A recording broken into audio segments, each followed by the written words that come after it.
Okay, you had a moment to breathe before I asked the question I just threatened to ask.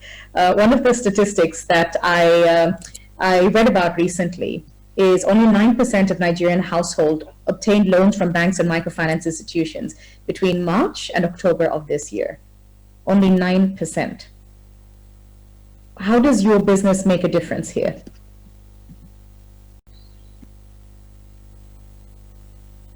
I think that question is directed at me, correct? I think I lost sound for a bit. Correct, okay. Okay. So the fact that a large chunk of households cannot access credit, for instance, particularly be driving that, amongst many other things. One is that people that are willing to advance them credit do not have a visibility into their choices or cash flow. They don't have this visibility because they're not even digitally active anyway in the first place. So if you're going to once again, back to my vulcanizer analogy, if you're going to take a loan, you're going to have to convince some loan officer from a microfinance bank that you're 10,000 naira a month. You're going to have to try very hard to convince him. Since he can't see a statement, he can't see anything. And what our business hopes to achieve is empowering that vulcanizer to carry out, from our estimates, 2 to 3 digital transactions per day. It builds a trail that is then easy for a financial institution sitting in VI once again to access him for credit. And to encourage that decision, we're counting on the offline groups that he belongs to educate him on behalf of, once again, that bank sitting in VI. A way to generate data by the guy in the grassroots, and that data helps the financial institution far away in Lagos to make credit grants on his behalf. But the only people that can bridge that gap between both parties is that offline group that is on ground with him and he trusts more than the bank. Yeah. Excellent. Thank you so much, Ope. So Isaac, if we come to you, take back the mic. Could you tell us a little bit more about that? Sure, very happy to tell you more about it. So, I mean, first of all, I guess you were asking about what are we trying to solve. At AMP Global, we look at ourselves as the gateway to the internet. And what that means is something very simple. During COVID, a couple of things happened. Economies have been depressed over the last 9, 10 months, 11 months now. But what's happened also when it comes to data usage is that internet usage has gone up over 70% globally. The problem set then becomes, though, that even though internet usage has gone up 70%, in emerging markets, especially Africa, we realize a couple of things. Well, the biggest thing is that we realize that a lot of people cannot get online. And that's a problem. It's a problem for people who are trying to generate businesses. It's a problem for people, young kids who are trying to learn. It's a problem for everybody else. As we move to the fourth industrial revolution, access to internet is it is a basic right now, and it's something we're trying to solve. In Africa, where our main market is right now, less than 8% of Africans have access to 4G and above. So which also means that telcos are losing revenue, but most importantly, people are not able to get online to do the things that they need to do online. So what are we doing about? And then the last element is about around businesses, right? So again, because of COVID and also sort of small margins, advertisers have to now be very more careful, more strategic in terms of the dollars or the cents or the shillings or the rand they spend on commercials and other things that will generate revenue for the business. What does that have to do with Take Back the Mic? So Take Back the Mic is a very simple concept. The first thing we're trying to do is that it's an ad-supported data system that allows you to dig into deep analytics around consumer behavior, right? And so what we do is that this starting last Sunday, we have a hip-hop show that's going on in six different countries across Africa: Ghana, Nigeria, Kenya, Rwanda, South Africa, and Mauritius. And the idea is to find engagement with young talent to see what the talents are up to, and also to get a sense of these raw talents to give some visibility. But more importantly, by fans engaging with the audience, it provides an opportunity for the fans to activate and also vote for their people, which provides a platform for us to then also work with different advertisers and different companies to actually generate revenue through the ad sales. The other thing that we're doing is also it's a gamification engine because it allows the fans to earn 4G points. So the way the show works is that if, let's say, you are on Take Back the Mic as an artist, you're on an app, and essentially your fans will go and vote for you. As your fans vote for you, you move up in the rankings in terms of your rankings in the system to actually become a winner. But more importantly, equally importantly, your fans also start accumulating points for data. And the more points they accumulate, they can exchange those points for data rewards. And those data rewards can be used by them to do whatever they want to do. It's not that you just have to use it on an app. It's not that you have to use it on specific applications. You can watch Netflix, you can do a business, you can do whatever you want using the points that you accumulate. And the reason why that's important is because it democratizes the internet usage. It allows fans and young people to get online and do what they need to do. Yes, you get to watch a show. Yes, the talents get rewarded. Yes, the talents are gonna. If a talent is gonna win from one of these countries and get a cash prize. But more importantly, what we're doing is on the impact side, is helping solve a very big problem, which is data usage in Africa. And our goal is that by 2025, we're estimating, or we have a moonshot idea that we want to be part of the solution that 75% of Africans have access to 4G or above. So that's what Take Back the Mic is, and that's what we're trying to do. Isaac, that is an amazing story. And I have to also admit, I'm already invested in the company. And before I come to you, Zenith, the three of you representing these three companies, so Ope, Isaac, and Barclay, all of you have raised capital over this year.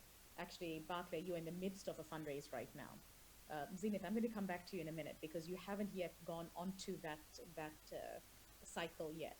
But I'd like to get a sense, when we talk about building the future of Africa, as future builders, what is your challenge and how has the fundraising gone? So maybe I can start with you, Barclay, because you're in the midst of it right now. Yeah, so raising capital anywhere in the world is difficult, but I believe that raising capital in Africa is even more difficult because there's very limited people who have that capital. There's few global investors that are looking at the VC space, and those that are looking at the VC space are not looking at the early stage companies. It's people who aren't companies that already have traction, and my argument has always been that if you have traction, then it means then that you've gotten some support somehow early on. So I feel like there's a lot of there's not enough people who are playing in the pre-seed seed stage, and that locks out a lot of. And welcome back. We have had a very interesting conversation in your absence. So what we're going to do is rather than completely restart the whole thing, we're going to just go ahead and reintroduce everybody and continue the conversation. Because quite frankly, this can go on for 3 hours and we will have plenty of interesting things to talk about. So Barclay, if I can come back to you, please, do you mind just reintroducing the company and a little bit about the problem that you are solving? My name is Barclay Paul Okari, founder of FinAccess.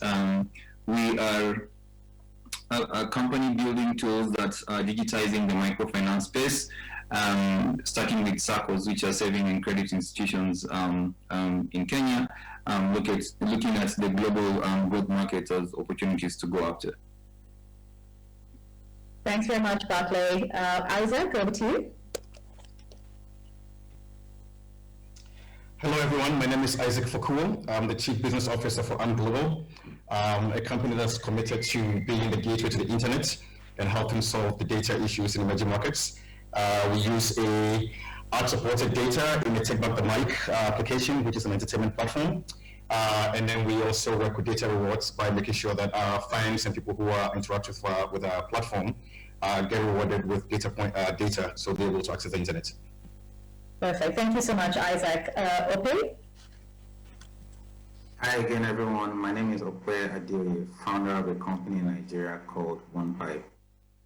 We're building a platform that makes it easy for non-financial institutions to distribute financial services to audiences that they have influence over, as a way to drive, for want of a better word, financial inclusion in the grassroots, starting from Nigeria. You can see what comes after that. Thanks, Ope. And Zenith, over to you, please. Hi, everyone. I'm Zenith. I'm the founder of Jami Life, a platform to connect vetted health workers with people that can't care for themselves and families that need help. We're focused on making home-based healthcare more accessible, transparent, and improving quality of care in the resource communities starting in South Africa. Thanks, Zenith. And, Zenith, while I still have you, I wanted to ask the question. You started the business not that long ago, so you're still in the very early stages, and I'm sure it's not going to be long before you get onto the fundraising trail. But in the meantime, what is it that you're building? And as we talk about the panel, the entire panel is as future builders of Africa. What is this future that you're building and trying to also change in terms of what this access was to the services that you're offering and how limited it was, or because of their racial background, weren't able to afford a quality of care? Yeah, thank you. So, I think, and I am assuming a little bit here, but I think all of us as panelists have had the opportunity to pursue our dreams in some or other way. And in doing that, and particularly in South Africa, where colored and Black people were designated to certain communities and areas, we've had to move away from those communities because there's no opportunities for growth, for career prospects, and I was one of those. And what invariably happens is our parents and our grandparents stay behind, and we're the first in our generation to have an access to education and to build up some kind of wealth in some way. And so what I found is I was away from home for 15 years, and my grandmother was bedridden for 16 years before she passed away. And I was desperate to figure out how to connect with her healthcare in a way that was objective and where I knew she was getting the kind of care. She had multiple strokes, heart attacks, etc. That really everyone deserves. And that is absent in our communities, especially in low-income communities. And so that's the population we're serving. Firstly, the patient, to make sure that they have access to care that they would have if they were the wealthiest in South Africa, firstly. Secondly, families, to give them peace of mind, whether they're close by or far away. And in doing that, free up the caregiving burden that so often, mostly women, take on and then forego productive career opportunities. And so give them an opportunity to pursue that. And then, create opportunities for health workers. We're starting with nurses, training them in complex disease management, complications from diabetes, amputation, people who've had a stroke, heart attack. These are the disease burdens that's 3 to 6 times in low-income communities. So on the research we've done, 60% of the women in these communities have diabetes or hypertension. And so you think about that from a quality of life perspective, it's startling. And then, the last thing I'd say as it relates to funding is our model is highly reliant on people, and we're using technology as an enabler. But as we think about our 5-year trajectory, currently we've got some grant funding, which I'm very grateful for, and that's going to keep us going for year 1 and a little bit. But it's important that we see a path to profitability so that we can start to create wealth for the health workers, et cetera, before we go on a fundraising plan. I understand. And so, you have seen the world from a diverse set of eyes, right? Having led the Access to Affordable Healthcare initiative within GE across the continent. And what are the differences? What are the similarities that you're seeing in South Africa versus other countries? And how do you intend to address them through the business that you're growing? I think the similarities are in terms of this problem, I think, resonates across the continent. And that makes me happy because I think there is an opportunity to scale. And what's fascinating to me is when you run the numbers, people who need this kind of assistance is, depending on the country you're comparing to, 4 times as much in Ghana or South Africa than it is in Europe. And that's not how we think about aging populations. When we think about aging populations, we think about Europe, the Western world, and we don't think of it as an Africa problem. So I think there are similarities across the continent everywhere. I think the differences lie in the regulation. And South Africa is quite regulated, Morocco is quite regulated, et cetera, and there are countries that are not from a healthcare perspective. And so navigating that is interesting. And at GE, we had an entire team that only looked at regulatory affairs. And so as we think about scaling, that's going to be critical for us. And, to be honest, we will probably go to the markets where there are less regulations to start with. Thank you very much. And Ope, I'm going to come back to you for a moment here. You have just concluded a round where you've raised successfully just under $1 million. You are a first-time founder, and it's your first time fundraising. How has that experience gone? Because there's no building, the future builders of Africa without getting the financing to be able to do so. I would say, how has that experience gone? I would say I fell ill for 4 weeks afterwards. I think that will explain in summary how the experience went. But that said, being a first-time founder, I was really apprehensive going into it. Like Barclay said, I don't have a Harvard degree. I'm mostly in Nigeria. My network is mostly Nigerians. So I already felt disadvantaged to a large extent. And I felt I was going to be a difficult activity. But luckily, I think the entire fundraise took, well, much shorter than I thought it would take, less painful than I thought it would take, mainly because most of the fundraise effort was around telling people, no, you can't invest now. Like, we were heavily oversubscribed. And the difficulty I had was in not taking more money, right? I think that was made primarily possible because we just came out of an accelerator program that seemed highly sought after. So I think while not having a Ivy League cover, coming out of the accelerator itself created that semblance of credibility around what we were doing. And so I think, yes, that experience was hard for me, but it was more around having to navigate around 20 to 50 people. You can't invest. Here's your allocation. You can't have this allocation. And then afterwards, I felt it. So, okay, I'm hearing you have a good problem. That good problem That's what everyone says. Investors wanting to invest when you're willing to take their money. So why were you turning investors down? Serious question. So my view is our business is still so early. We only need how much we need, right? Yeah, we don't need so much money. We just need enough to prove the case of what we're doing. And so to a large extent, we think we can prove that case in 6 to 12 months. So going into the round, our thought was just go raise what you need to survive. That was it. And then it turns out that interacting with several investors, so that I think you should take much more. I think you can do much more. Stop moving as slowly as you were doing before, move a little bit faster. Right? So we didn't want to take a lot of money because we felt this is just about how much we need to survive for the next 6 months. That was the primary reason. I understand. So for me, what I'm also hearing, by the way, okay, is there was no Harvard degree that was going to help you any more than maybe, the superpower you already have, which is actually having built and being clear on what it is that you're building as a strong company and being able to manage and sustain the financing that's coming in so that you're not overcommitting and you're able to still manage the growth and control the growth of the business. Now, this last week, Isaac, has been an important week for AMP, and it's really been fascinating because it's as much about creating a movement on the continent as it is about hardcore data analytics.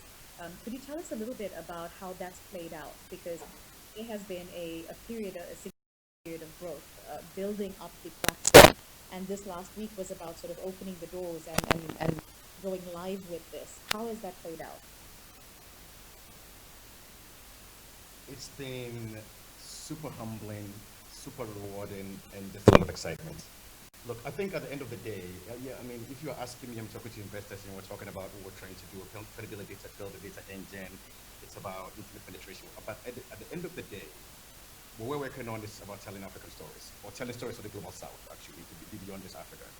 And I think the opportunity to see young people, young and people of young appreciation, who are interested in a movement or conversation that tells stories from their perspective, not to be spoken to, not to be spoken for, but tell it from their own eyes, with their own filmmaker, from their own communities, in a way that's authentic, in a way that's intellectually honest, and in a way that's also emotionally striking.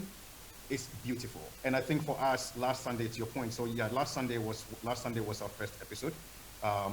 We probably had a reach of over 100 million people. It was beautiful. Everyone watched the show.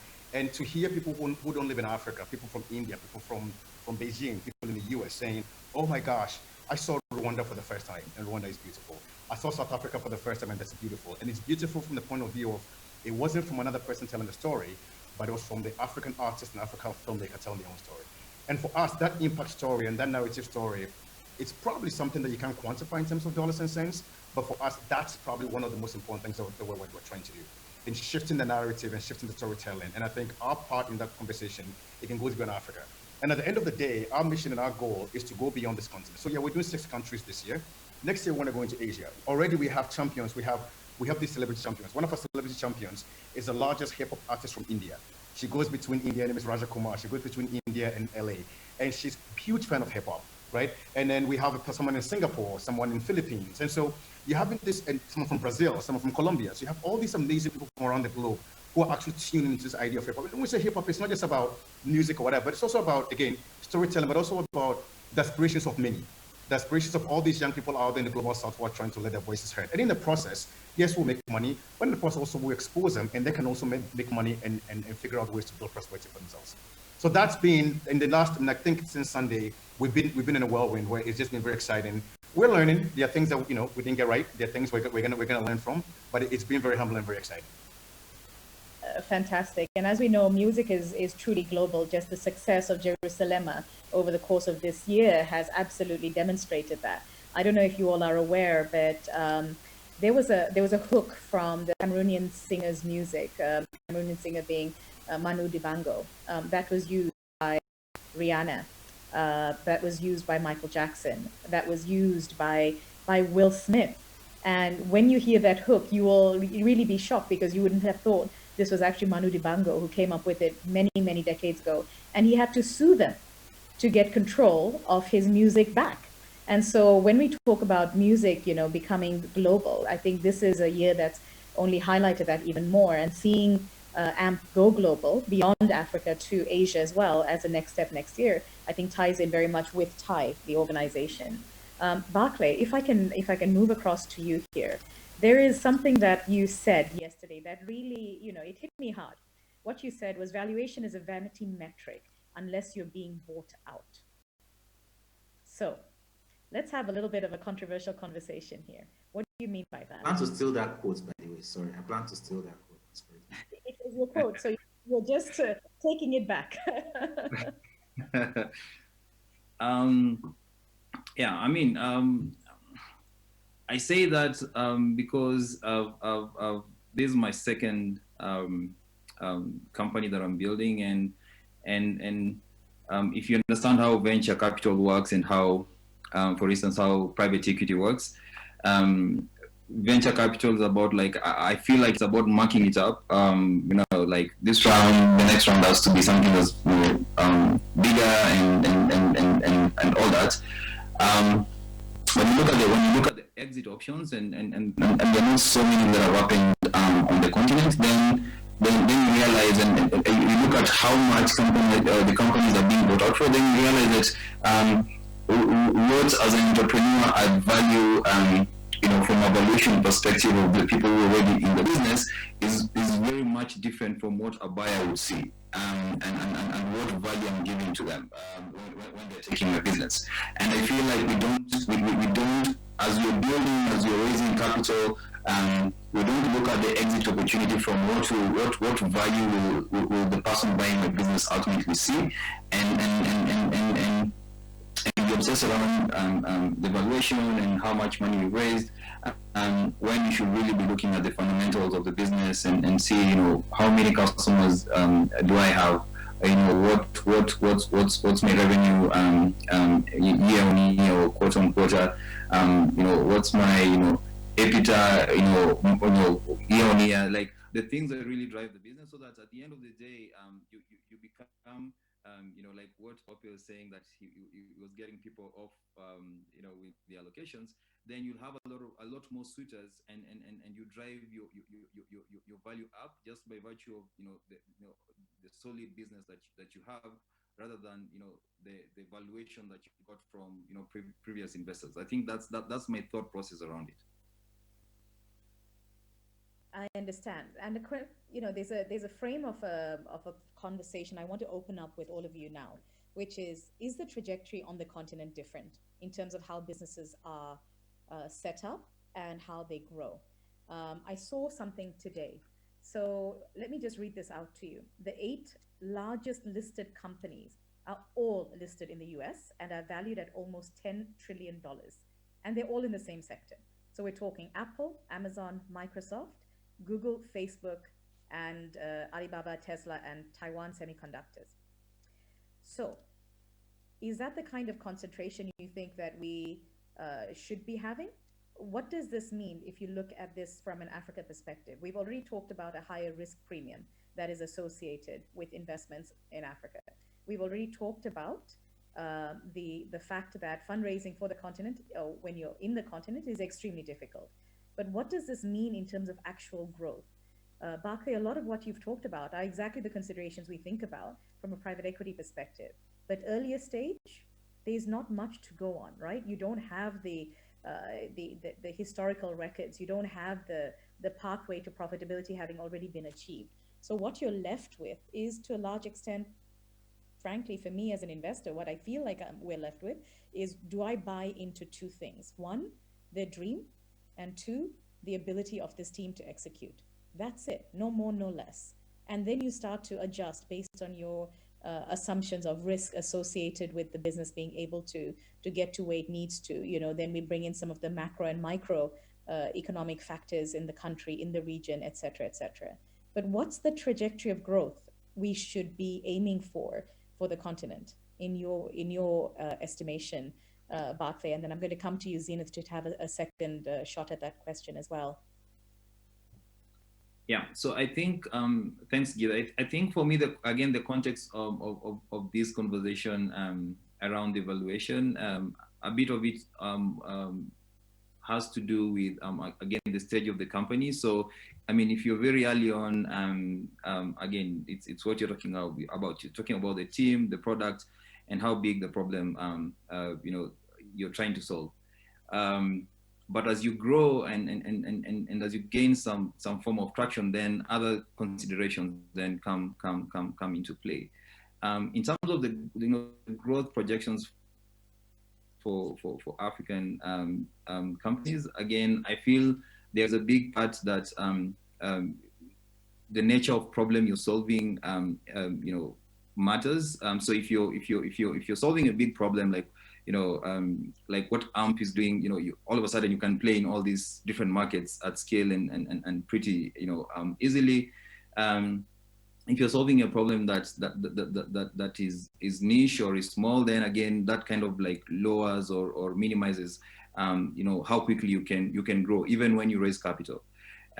So I feel like that's that conversation needs that context. But I feel like people who are playing in the financial services industry, there are huge opportunities that cut across different markets. For FinAccess, we're hoping to be in about 4 or 5 different markets in Africa in 2021, including Egypt and South Africa, which are really big. So there are huge potential and grow our revenue 2x. So there are huge potential. There's huge potential on the continent to grow your business. But again, you have to make sure that you have the right product that you can scale, and ultimately the right team that can push that growth in the way that you want to. Excellent. Zenith, if I can ask you, how do you see this from your perspective? 1, from the south of the continent, and 2, from the perspective of a social entrepreneur. So I agree with Barclay in terms of the nature of the problem and the team required to execute. I think I mentioned this earlier on, but I do think that there are distinct differences between the countries. And if you compare Southern Africa to East Africa to West Africa, etc., deciding to go into, even if it is Mozambique, requires a level of expertise that is very difficult to navigate, and not only because of language. So I think some of the facilitating conditions that enabled progress in the US, one has been in place for a long time, but I think there are some policy considerations that are important to work through as a priority for startups, right? So exchange rate fluctuations. I think every founder that I've spoken to recently, definitely those involved in fundraising, have got an entity set up in the US. The infrastructure for setting up a social enterprise in South Africa is limited. So you either set up as a PTY limited company or you set up as an NGO, and neither of those is purely what we operate as. And so there are some facilitating conditions that are policy changes that just have to be in place. And then, there's been a lot of talk around the free trade agreement, but it's not something that I think even comes close to facilitating conditions for startups. And then the last thing I'd say is that, and this is a bit of an assumption, but I think for many of us, making sure that our basic needs are met is harder than it is in places like the US. It's a generalization, but because we often don't have the financial safety net, we have to think about how do we sustain ourselves and sometimes support our families as well, in addition to the work that we're doing to build our companies, often during that time, not drawing a salary ourselves. So I'd say those kind of two big things, the one around policy and exchange rate and those kinds of legislative changes that have to happen. And then the second consideration is it sometimes takes us a long time because we have to have a financial safety net in place that we don't have the other markets might have. I understand. I also want to raise one more thing here. And please excuse the background. Today is the day my neighbor is deciding to do some heavy work, so I hope the noise is not too disruptive. So the statistic that I want to give you is of the $725 million invested by VCs in African startups in 2018, guess what percentage went to businesses owned by women? I'm going to ask you, Ope, to take a guess. 2%. Spot on. 2%. Oh, wow. I should play the lottery. You really should. You should do it quickly before the lottery. Now, the thing is, this is a global issue, right? In the US, all female teams receive only about 2% of venture capital funds. In the UK, that number is about 1%. And for women of color in the US, Black female founders received $6 out of every 1 million that was allocated. So as we're talking about building the future of Africa and keeping in mind that on the continent, a significant amount of the spending power, the purse strings are actually in the hands of female consumers. There is something to be said about making sure there's a deliberate focus on some sort of gender balance. By the way, on the flip side, from a performance perspective, on the private equity side, what we have found is that where women are 30% or more of just the investment teams, on the at the top quartile, these funds outperform by 20% on a net IRR basis. In the bottom quartile, they outperform by 50%. These businesses have a higher valuation of about 63% versus 52%. And these investors invest in twice as many female entrepreneurs. So the reason I'm giving you these statistics is also to recognize, and for those who are listening in, the value, whether you're thinking about it from the bottom line, whether you're thinking about it from a point of inclusion, or whether you're thinking about it from an operational perspective. This is not about gender for the sake of gender. This is literally the hard facts showing the value of investing in female entrepreneurs. I know for myself as an investor, I am very active in trying to balance my portfolio because I see the value that comes from investing in female entrepreneurs as well. I know that we are running close to time now. So what I'd like to do is just give each of you a minute to sort of have a bit of a final thought before we shut down. The next year is going to be an interesting year. Unfortunately, for the first time in almost 2.5 decades, the continent is going to be going into a recession. We know that we are still trying to figure out what the effects of COVID is going to be. And as entrepreneurs, this is top of your minds. And in some cases, the assumption is this has been extremely helpful to force everybody to incorporate technology more into our lives. And the challenge is going to be, how do you do so in your own businesses? So a final thought to everybody, and then I'll just take one question which is coming through the question and answer chat. So Barclay, why don't I start with you?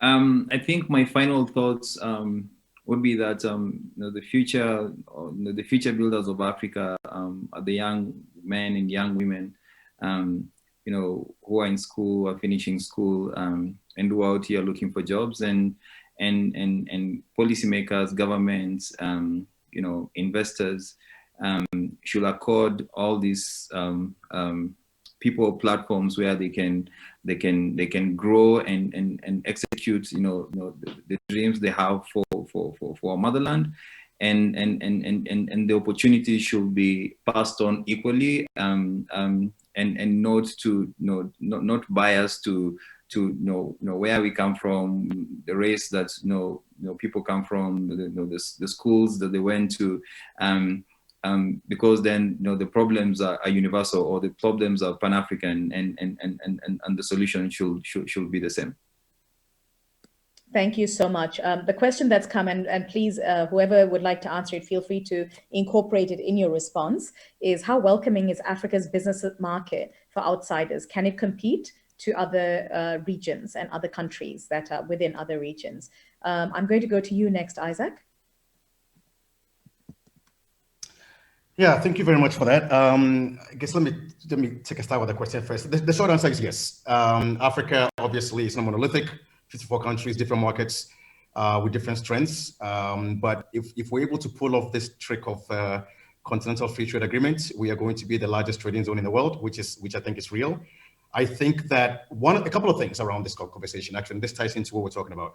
One, there's no region in the world that has been able to prosper and transform itself without having a huge investment by its own local citizenry, right? You're not going to entrepreneur yourself into prosperity, nor are you going to have foreigners invest in your continent, your countries, to whatever. What that means, and this is the positive part of this conversation, is that since 2006, it's estimated about $4 billion in intra-Africa investment transactions were happening. So these were Africans investing in Africa. 10 years later in 2016, which is the most recent statistic I have, is about 10 billion. So the amount is growing about 2x-ish, right? Twofold over in 10 years in terms of Africans who invest in the continent. This is important. It's important because it shows a direction of individuals who are now saying that we believe in ourselves in the continent enough to invest in the continent, which means that if you're an outside investor, it's a welcoming environment for you to invest in.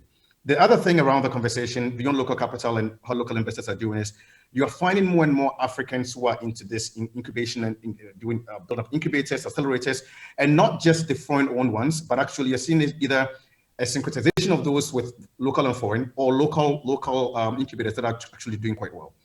Third, conversations around, we talked about this, difficulties in investing in Africa.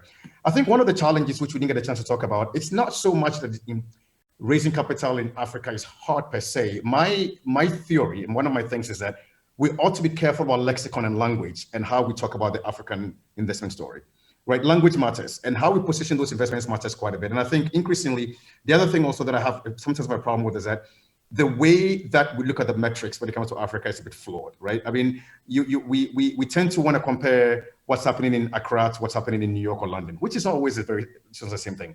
All in all, in conclusion, I think the continent is ripe for the trajectory. Looks great. I think, yes, there's going to be a dip next year. I mean, everyone's going to go through a recession. We're going to go through it as well. But I think Africa as a continent will come out of that stronger, because it's going to give us a chance to sort of step back, dig deep, and invest in things and reprioritize things that matter. And I think you're seeing that. You're seeing that with the entrepreneurs who are on the stage right now in the different places you're working in. And you're seeing on the continent in terms of even leadership and the growth in terms of policy changes and everything that's happening on the continent. So I'm very optimistic for the future. Very much appreciate that. But I tell you what, as my Nigerian colleague told me, when we found ourselves at 6 a.m. landing in Oslo in the middle of winter, I can't wait for us to no longer have to be doing these things. Fundraising is hard, especially in the middle of Oslo in the middle of winter.